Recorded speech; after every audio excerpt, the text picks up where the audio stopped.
Hey, my name's Jay, and welcome to Verse by Verse. Today we're going to pick up with what Paul was doing after he became a believer in the Lord Jesus Christ. It's going to be exciting. If you're new to the channel, please hit the subscribe button so you don't miss the next video. Again, my name's Jay, and this is Verse by Verse. Now let's get into it. Okay, today we're going to be in Galatians chapter 2, starting with verse 1. Let us begin. Then after 14 years I went up to Jerusalem with Barnabas, taking also Titus with me. So the first thing we get to see is then after 14 years I went up to Jerusalem. Paul is returning after 14 years, and if you think back to the end of chapter 1, he had just told them that he had been gone for 3 years, stayed for a few days, and then met with a couple people, and then he left, and now he's returning after 14 years. That's quite a long time. And if you put it in perspective, for us today, I personally get caught up in the idea that this is a number that I can put on a timeline. And so 14 years plus 3 years, that's 17 years. Now I know whereabouts Paul is after he becomes a believer in the Lord Jesus Christ, and I can put that on a timeline and maybe start to place a few dates and wonder, I wonder why he went back, and if we have the account of this trip back to Jerusalem. So that's my perspective on it, but think about it from their perspective. Why is Paul letting them know that, hey, there was 14 years between the time I left Jerusalem and came back? So there's something going on, and he's letting them know that he didn't go back, in between that period of time. It wasn't so that they could put it on a timeline. So think about that. Think about their perspective on this. Why is he making this such a big deal? I didn't go back for 14 years. The next thing that we get to see here, and we'll pick up with that in just a minute, but the next thing we get to see here is that who did he take with him? He took with Barnabas, taking also Titus with me. And this is important, especially for us, because now we know, okay, any trip that he made back to Jerusalem that would be able to be this 14 years, well, Barnabas would have to be going with him. And if we can find out if Titus went along with him, then we could probably narrow this trip back, right? And so there's a couple trips that Paul takes pretty close to after he becomes, the Apostle Paul. And so that makes us think, or makes me ask the question, is this Acts chapter 11 or is this Acts chapter 15? And the reason why I say Acts chapter 11, you could also include Acts chapter 12, because that's where you find out that he did make the trip back to Jerusalem, right? It's like the last verse of chapter 12 where they say, and then he completed what he was doing and then he left. And so what was it, right? There was going to be a famine going on in Jerusalem, and Barnabas and Paul, they get chosen to take either some money, something that's going to help out the saints in Jerusalem, and they're the ones that are going to be delivering that in Jerusalem. So could this be that trip? And there's also Acts chapter 15, and that's I think what we typically consider the Judean Council, right? There's this trip that Paul has to take to let people know that the believers, the Gentile believers, right, and also Jewish believers, they no longer need to be circumcised, follow the law, and it's a very confusing time, and Paul needs to go there and handle that himself, right? So, and he also gets chosen by the church to do that. But that's one of those, is this Acts chapter 11? Is this Acts chapter 15? I don't think we have enough information to just go ahead and give a solid yes, no, maybe. Let us continue and try to build upon what we know. He wasn't back for 14 years, and we're going to find out what he had to do when he went back. Galatians chapter 2, verse 2. And I went up by revelation, and I laid before them the gospel which I preach among the Gentiles, but privately to those of repute, lest I had or was running in vain. Okay, so the first thing that comes to mind is that idea of I went up by revelation. Okay, so from this, what revelation, right? Is this, right, we got to be thinking like this, is this a specific revelation that Paul received that we don't have written down, right? Or is this the revelation that came in Acts chapter 11? And in Acts chapter 11, there's a prophet that comes and tells people that there's going to be a famine in Jerusalem. That's what's going to happen. And so is that the revelation? Is that the special revelation? Or is there a special, specific revelation that goes directly to Paul, and that's why he went to Jerusalem? Now, we can't have a definitive answer on that, but it's just interesting to think about, right? But the one thing that we do know is that this revelation convinced Paul that he needed to go to Jerusalem, and he was obedient to that revelation. So enough about that revelation. I still don't think we have enough to say it's 11, 15, or something else. So let us continue.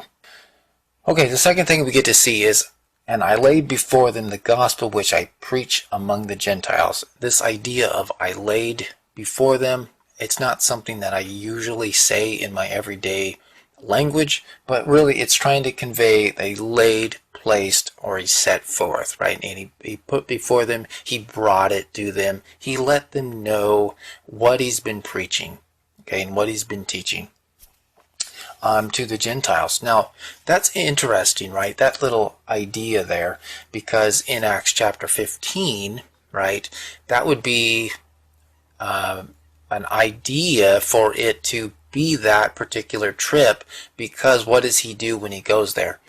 He needs to tell them, hey, I'm teaching this, and someone's coming in from you confusing my church. You're confusing the people that I'm teaching.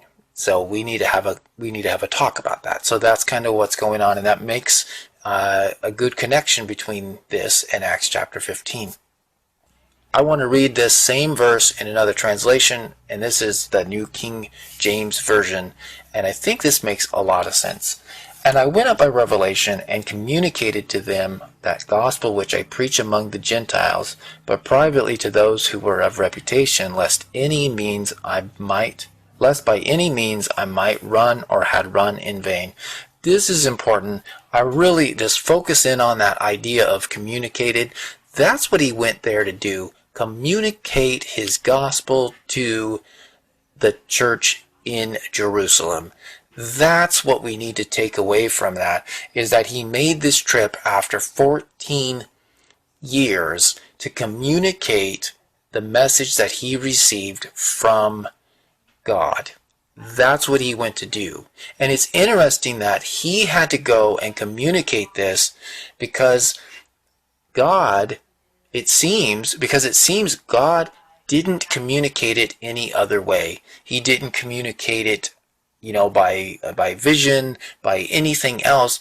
Paul went there to let them know what they needed to know concerning his gospel. So communicated is a very, very key word there. But how did he communicate this? Okay, how did he communicate this? But privately to those of repute.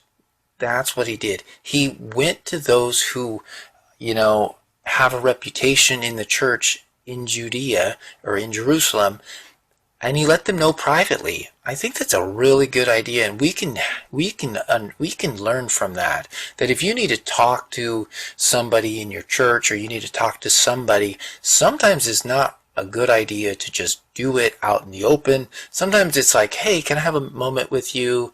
Let me talk to you over here. You're the leader of the church. You're the leader. You have a reputation, but I want to talk to you about something that I think is very concerning, or whatever you need to say. Sometimes it's best to do it, off to the side, not, hey, I'm just going to go ahead and let everybody know, and you, big shock value, that might not be the most bestest way of doing it. So he did it privately to those of reputation, and we're going to learn a little bit more about this reputation, those of reputation, but let's keep going here. Lest I had or was running in vain, okay? Lest I had or was running in vain. It's a very interesting concept, this idea of Paul running in vain. And what does that mean, right? if you're running, those of you who like to run, I'm not a runner. I don't do it. I don't even set out to do it. I think the best marathon ever ran is the one I wasn't in. That's the way I would look at it. I don't want to run. I don't even like running. Could he have run in vain? Like, he's writing this down like he had to go share his gospel with the church in Judea so that he wouldn't run in vain. That's kind of what brings this idea. But could he have run in vain? And, looking at it through our lens, through our Christian perspective from the future, looking back on this time, no, Paul, you're not going to run in vain. You don't have to worry about it. God's not going to allow that to happen. We're still reading your letter to the Galatians, trying to learn what you knew. So let's put it in perspective. So Paul set them up for success, left, heard about it, heard that they had removed themselves to another gospel, which is not another, right? It's a false gospel. It's trying to put them back into bondage, the bondage that they don't need to be under, doing works that are required under the law. That's not how God is working, so you don't have to do that. And if you do works like that, you're working in vain, right? You will not get what you hope to receive out of all that work that you're doing. So Paul was trying to get them back on track by saying, hey, I set you up for success. Someone came in, but I want to let you know that, when I received the message, I didn't go and check with the people that are in charge of the Judean church or that have a reputation in the church before I did the work for God. So my message is separate from them.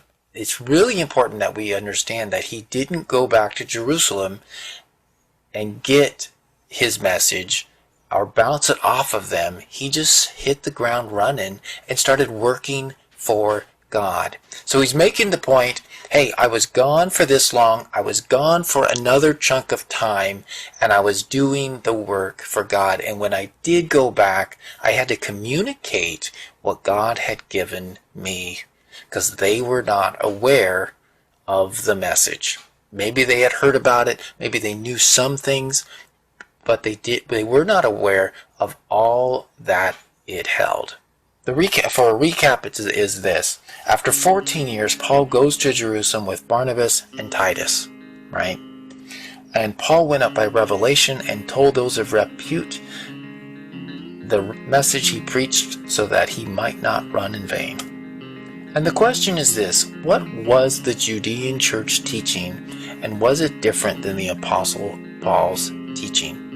That's super important to kind of mull over, because Paul, that we just found out, went back after 14 years to communicate the message that he received from God. And he's making a point to the Galatian believers, hey, the message that I gave you at the very beginning, you need to stay with that.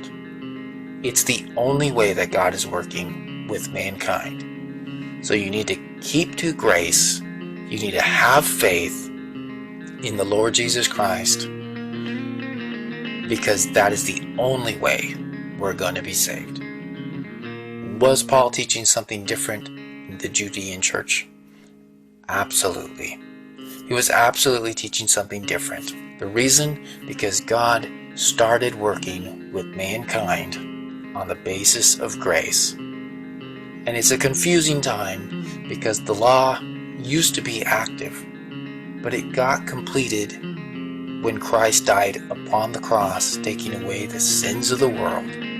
So yes, Paul had a specific message about grace, and he went there to communicate it to the Judean church. And we are blessed because we have this letter that shows us the difference between law and grace. Thank you so much for watching. My name is Jay, and this is Verse by Verse. You have a blessed week, and I'll see you in the next video.